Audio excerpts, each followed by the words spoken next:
Hello everyone and welcome to my first YouTube video on this new channel here called Smex. If this is your first time seeing me or hearing my voice here, my name is Smex, or Sam if you prefer. I work and create content for amateur League of Legends tournaments. Most of my work has been casting with the Phoenix Rising League in their Plat to Diamond League. Their amateur tournament league and everything. I've been casting with them for a few months now, probably about 6 or 7. I've also dabbled in casting for other leagues, other divisions of play like Phoenix Rising's or Odyssey League, excuse me, with the uncapped division, and in other regions as well with Phoenix Rising as well. We do a few EU productions too, and I also make the podcast for them as well. I've been doing that for the past couple of splits, and I plan on doing that again for next split as well. So got more podcast and related content for that in Phoenix Rising. I'm still going to be casting for them as well next split. And the reason I really wanted to make a personal YouTube channel though is so I could make content just for the league scene in general, the competitive League of Legends scene, not just exclusive to Phoenix Rising League, because I think this can be used for other teams and other tournaments as well. And I'm hoping that it can. I'm hoping that it can for sure, because I would really just like to make valuable informational content for competitive players and teams in specifically the Plat Diamond League, because that's the division that I cast for, but also anyone else looking to try to get into the scene and things of that nature. So if you are a person in a league like this, or you're on a team like this, or just a spectator of that, then you are certainly in the right place. But if you're not and you still would like to see what I have to say here, then I definitely appreciate you as well. We're looking forward to making more YouTube videos about things like this, and just have a whole bunch of different League of Legends content moving forward as well. I think it should be pretty fun. So yeah, that's me. I am Smex, and here's my first YouTube video. It is about how to effectively split push as a competitive team in League of Legends. I guess it doesn't say League of Legends there, but it is about League of Legends here. And yeah, without further ado, let's hop in. So if you are tuning into this, you probably already know what split pushing is. But in case you don't, I've got a definition here. Member or multiple members of your team split from the group and go elsewhere, or they separate from the group and go elsewhere. Uh, yeah, if your team is on the Rift and you've got a split push wanting to go for that, then they go away from the group and they go to a different lane and try to pressure elsewhere on the map at the same time as your main core as well. There are a couple reasons that you would want to do this rather than just sticking around as a 5-player unit. If you are ahead, the reasons most often are going to be taking multiple objectives at the same time. You can prevent the enemy team from getting a lead through their own split push, or usually you want to split up the map once you do get control of the Baron Nashor buff. That is usually something that just allows you to end the game through sieging and through split pushing, even if your team isn't really built around it. You can still just use Baron Nashor to do exactly that. And with Baron Nashor, it makes the other two reasons here much more effective, of course, because it does buff up the minions, makes them faster, makes them deal more damage to structures, makes them tankier and tougher to kill as well. So it just helps you all around with that buff, alongside giving your team a 1.5 thousand gold lead as well. Or maybe not lead, just a bump. But as far as why you would want to split push when you are behind, we've got a few things here. You can get golden experience to your late game carries. Usually, you want your late game carry to be in a lane by themselves so they can get the solo experience. Because of course, if you do have 2 champions in the same spot, they do share the experience of lane minions and things of that nature. Not jungle camps, just the lane minions and the wards and the turrets and that kind of thing. You can split up the enemy team. If your enemy team is using a lot of grouping and team fighting to gain control of the game, then that would be really helpful for you as a team to split them up and make them have to attack multiple fronts. And there's also trading objectives, which is very similar to the first one, or the second one there.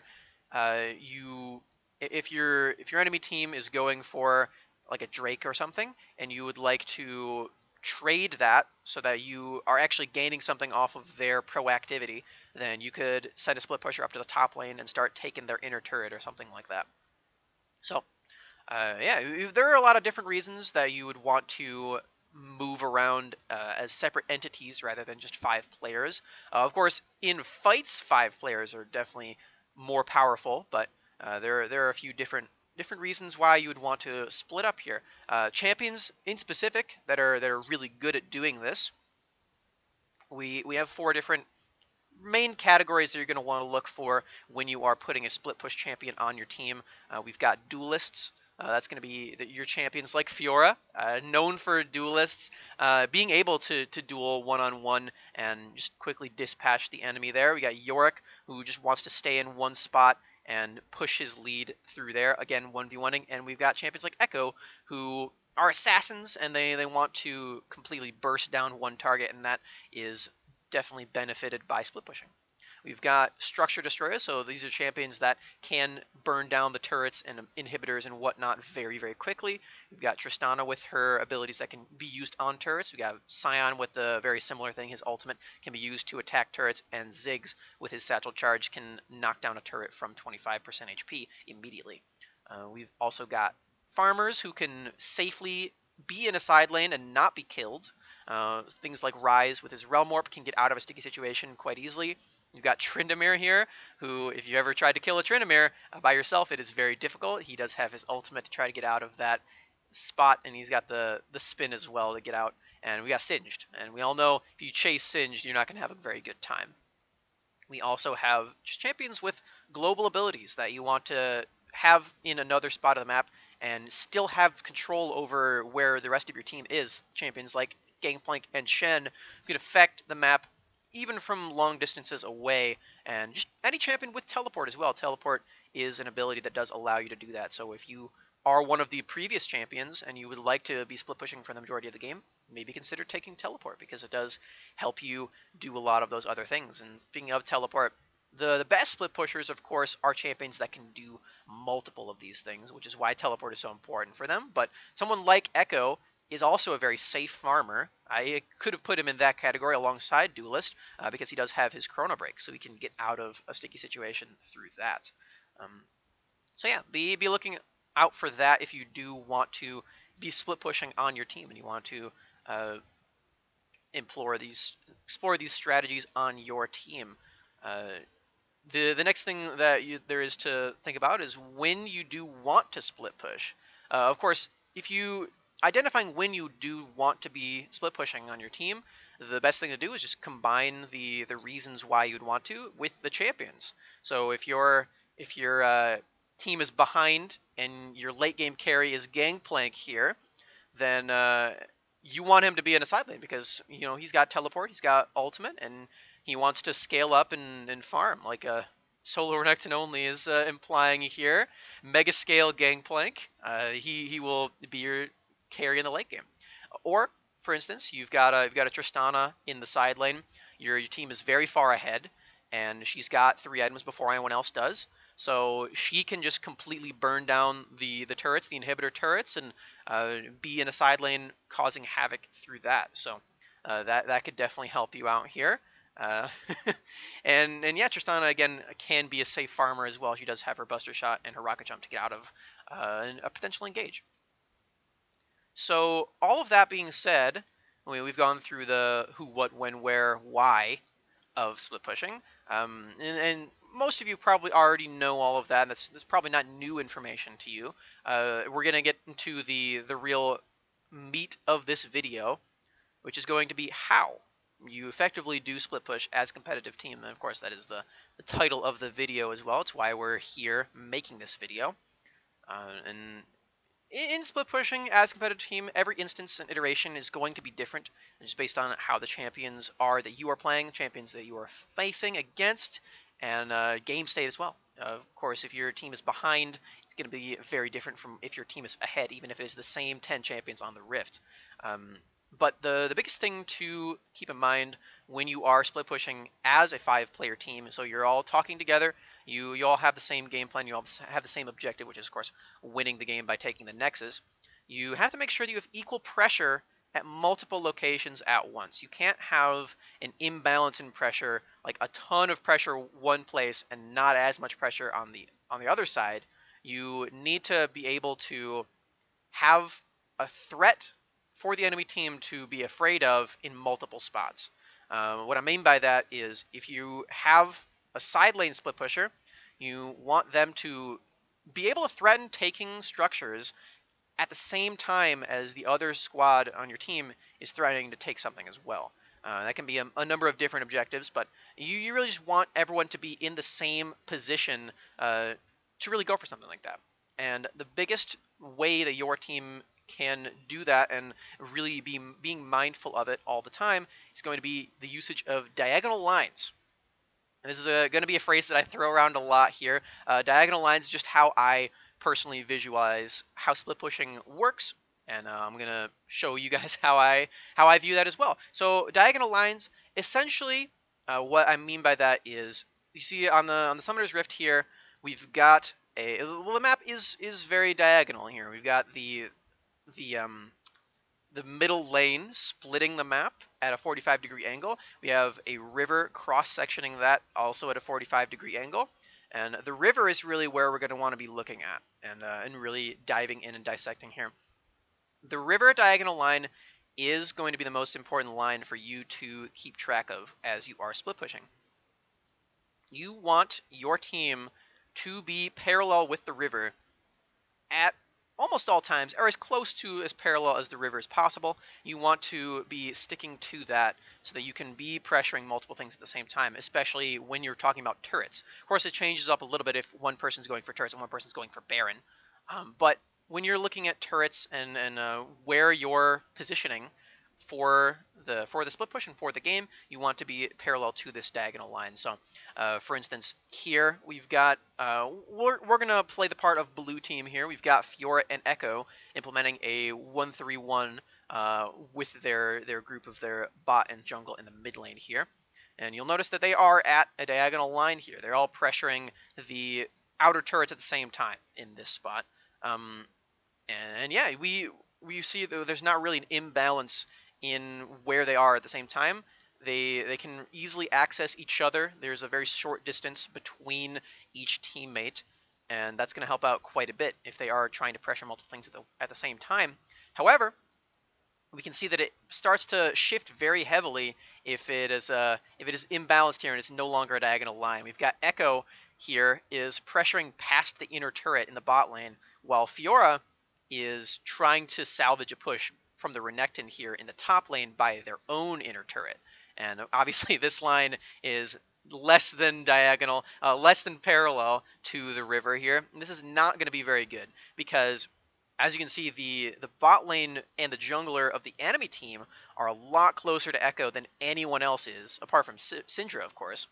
And they can access Echo without really losing anything at all here. Echo can be very easily punished, and the enemy team will just completely destroy him without losing anything because Fiora is not close to any other objective.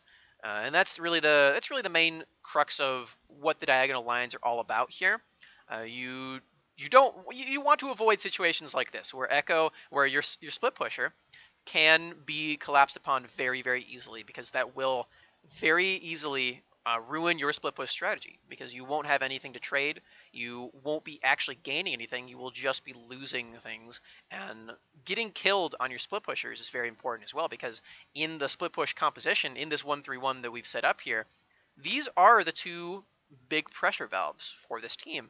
And if they are overextending and dying, then it's going to become a lot more difficult to really move as a 5-player unit and win the game from that point on. So a really big thing to keep in mind there is your positioning there with the diagonal lines. So yeah, and this is where I've got a better pressure system. So now we can see that the red team hasn't really moved all that much from the Echo. They still are very close to Echo, and they still can collapse on him quite easily. However, everyone else on the blue team, if that does happen, is in range to go and punish with a trade of an objective, whether it be an inhibitor, or if all 4 of the rest of the members go for Baron here, then it would be very easy for them to do so because they're all grouped up around the same spot on the map, and that is where the diagonal line does come from. As you can see, I've got it in a white line there, parallel to the river. It does help out a lot when you are visualizing it that way. And of course, we do also have to keep in mind vision. You do want your vision to be moving in a very similar diagonal line here, as it will make it so you have a lot less to worry about as far as your flank positioning and whether or not these players can collapse upon your split pushers as well. Very important to keep in mind where you are placing your wards, and that is the duty of every single player on your team. Of course, you can hold 2 control wards at the same time, drop them as such here, for an example, if you are pressuring the inner turrets and the inhibitor turrets on the blue side. So, and that'll help out this positioning as well, where the Echo is. You have the wards in the blue side jungle there to make sure that if a flank does occur on the Echo, you have more time to respond to it because you know that it is coming, and the Echo can either safely get out of it or collapse with his own team and then win that fight through that. So you have a lot more options. Just more options lead to more ways to shut down what the enemy is trying to do here. But if you have less vision, then it is much easier for the enemy to break your diagonal line in your neutral position here, and really attack your split pushers a lot more effectively. And that is what we're going to be looking at next year, ways to break the diagonal line structure of the split push. And this is going to be effective for if you are playing against a split push, or if you are playing a split push and you want to avoid getting your diagonal lines broken. And the main 2 ways that is going to occur if you are in that situation like we were looking at before is going to be either a 5v3 engage. As we can see here, the 5 players on the red team are attempting to engage onto the Gragas, Xayah, and Rakan, while the Fiora and the Echo are not as close as they possibly could be here in the 5v5 split push. If it was an ARAM, then of course they'd be all together, but they're not. They're going for split push. We are in a 3-lane map here, so yeah, that can definitely happen here. If you, as the split pusher, are in this situation, the best way to either avoid this or just get something out of it in general is by telling your team and talking with your team about whether or not you will be teleporting or moving to the play, so that they know whether they can play it slow and try to fight them off, or if they need to just get out of there as fast as possible, so that you can continue your push, or even just cancel the recall so you can continue pushing through that. Obviously, if that does happen, then Echo very likely will be moving up the lane and then breaking the diagonal lines that way. But in that case, it is beneficial for you because you are actually getting stuff out of it while the enemy team is collapsing on your members. Of course, you do still have to be worried if the enemy team decides that they don't want to engage anymore and they want to attack the Echo from there, then you could be in a dangerous situation. But as it stands, if they are going for a full-on engage, full throttle, pedal to the metal into your mid lane, then you have to, as a split pusher, assess whether or not you need to teleport to your team or continue pushing. And the best time to do that is while you are, after a reset, setting up your diagonal lines and letting your team know, hey, I have teleport, I can join the fight if you need me to. Make sure to drop some vision so I can teleport to a ward and be there in time. Or, on the flip side, hey, I am very strong. I can take down these turrets very quickly. In Echo's case, I've got Lichbane. I can burn down these turrets very, very fast. So make sure you get out of that situation as fast as possible so that you don't die because I'm not going to join you. Those are 2 fully acceptable ways to approach the situation, but you just have to be very mindful and you have to use your words, tell your team what you are planning on doing. The other main way to break the diagonal lines of the split push is if they go for an odd-numbered fight on the split pusher. I've got it as XV1 because it can be in any number of players. But in this case, I've got on the screen, it is the Elise, Braum, and Syndra all going for the Echo at the same time, so it was a 3v1. In this case, you have a few options here as well. As the split pusher, you obviously are in an odd-numbered fight, so it would behoove you and your team to be very strong, because then you actually might have a chance of making it an even trade just in that play alone.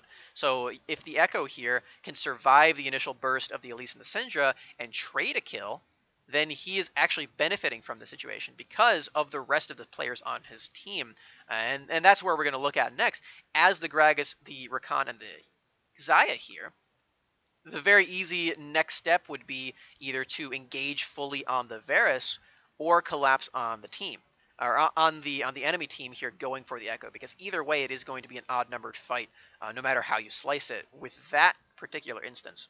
So again, you as your team need to really be coordinating whether or not you are going to help out your Echo or continue the push and take down the Varus and then push out these inhibitor turrets and whatnot. Of course, like I was saying before, vision is very, very important for this particular instance, because then Echo will know that the people are coming, and then you have time to communicate that that is happening and that you would like to go for whichever play you are choosing. Of course, it is different in every instance, like I was talking about. If this Echo has 5 items and Syndra has 2, why wouldn't Echo just go for the 1v3? He can probably win that, right? He can avoid the crowd control with his ultimate, he can avoid the burst with his ultimate, and just kill all of these members. But of course, if Echo is on 2 items and Syndra is on 2 still, then it's a lot more dangerous. So it definitely benefits you to pour resources into your split pusher, or just have a very skilled player on the split pusher. That can help out very much as well. Just having a mechanically good player in that role is going to help out quite a lot. So if you are able to assess which player on your team is really going to be good with that, or just whatever your champion pools are as a team, then it would definitely benefit you knowing that before going into a game like this, so that you can really assess that in your draft. So yeah, that is the X versus 1 engage. Of course, it would work the same if they were going for Fiora. You just need to really assess with your team, because as just intrinsically as a composition here, split pushing requires a lot of team communication. It is a lot less just plug and play than a 5v5 team fight composition where you just team fight. Your solo queue teammates can do it. As long as you are mechanically good at the champion you are playing, you will have a pretty alright time team fighting in a situation like that. But here, it's not the same. You are more reliant on 1v1s, more reliant on your team's general communication and vision control, and being able to rely on your team that they will be there to either help you out in the engage, in the mismatched engage, or just make the right call, and whichever the right call is, of course, make the call to go directly toward the other objective. Because of course, in this instance, if they all engage in the Echo, the Baron is completely open. So you can just go for that objective if it is up at the time. So there are a lot of different options to choose from and to really attack. The right option is not going to be the same every time. So you as your team just really need to get into the motions of talking about it all the time as 5 players, and knowing what you want to do in every instance here, especially with a split push composition. Because like I'm saying, this style is very, very reliant on how you do communicate with your team. But the main thing to really look at here is that the diagonal line is going to be the best neutral position for your team to just be in. Just the default, we're going to go and just make sure our diagonal lines are set, and from there we can really just start talking about what we want to do with how our team is going to look for plays and pressure on the map moving forward. But now, biggest thing to remember here about diagonals is you don't actually have to be a split push team to think about this. You can think about it throughout the game, even if you are not a split push team and you just want to attack multiple plays at the same time here.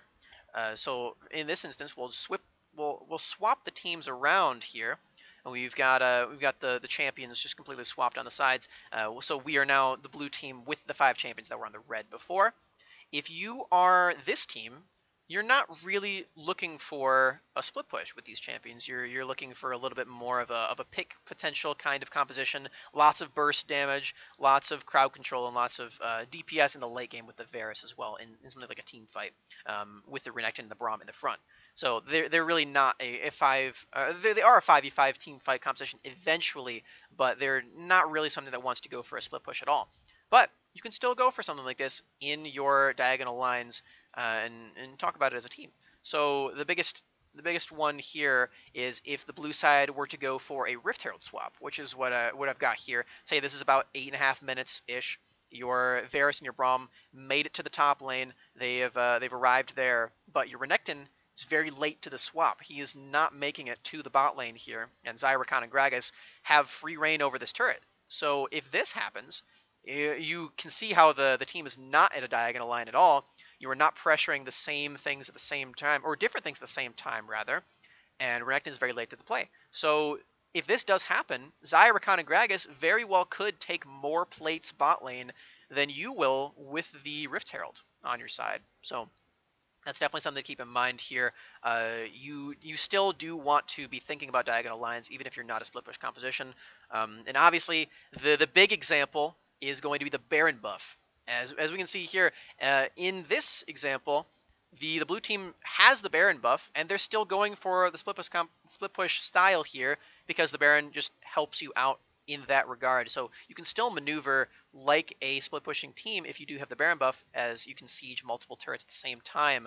Of course, it's a lot less effective if you don't have the champions that are good at it, but still something to think about if your team wants to split up the map and go for something like this. So yeah, the diagonal lines, I think that they're very useful in a bunch of different situations here in League of Legends. Just as long as you are pressuring multiple objectives at the same time, it is something to be thinking about on your team. But with that, that's all I've got here for this video. Thank you so much for watching to the end here. It's been some fun making this one. I did some prep for it, and yeah, I initially made this in mind for a team that I'm coaching, but figured it'd be good content for people outside of that spectrum as well, and in just the general League of Legends competitive scene as a whole. So yeah, that's all I've got for you. I am looking forward to making more videos of this nature. I am just looking for other things of that kind here to do, other topics of that. If you have a suggestion of something that you would like me to tackle moving forward, then be sure to drop me a comment there. If you like this video, make sure to give it a like and a subscribe. I'll be making more content like this and other content as well. I'm looking to just make some miscellaneous League of Legends informational content as well, maybe going over the patch that has just been released or will be released on Wednesday, depending on when I do upload this. But yeah, thank you so much for listening in. If you want to see more, make sure to subscribe, and I'll catch you guys next time. And also, I am still, like I mentioned before, going to be casting and making content for the Phoenix Rising split moving forward as well. So if you are a spectator or participant in the Phoenix Rising League, be sure to check out my stuff when that does go live in the next week or so. So yeah, thanks again so much for tuning in. I'll catch you guys next time, and have a good one on the Summoner's Rift.